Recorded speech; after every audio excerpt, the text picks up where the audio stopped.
नमस्कार, माझे नाव दिव्यांश सतीश यादव आहे. मी माध्यमिक विद्यालय नवपाचोरा या शाळेचा विद्यार्थी आहे. माझ्या प्रयोगाचे नाव पवन ऊर्जा आहे.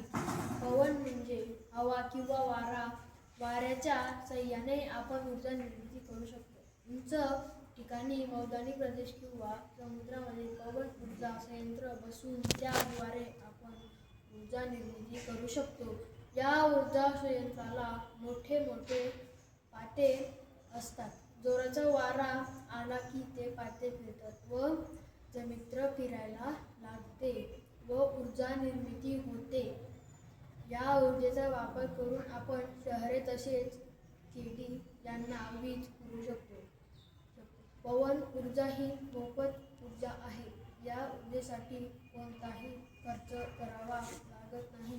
पवन ऊर्जा ही प्रदूषणमुक्त ऊर्जा आहे, म्हणून या ऊर्जेचा जास्तीत जास्त वापर झाला पाहिजे. म्हणजे हवा किंवा वारा. वाऱ्याच्या साहाय्याने आपण ऊर्जा निर्मिती करू शकतो. उंच ठिकाणी, मैदानी प्रदेश किंवा समुद्रामध्ये पवन ऊर्जा संयंत्र बसवून त्याद्वारे आपण ऊर्जा निर्मिती करू शकतो. या ऊर्जा संयंत्राला मोठे मोठे पाते असतात.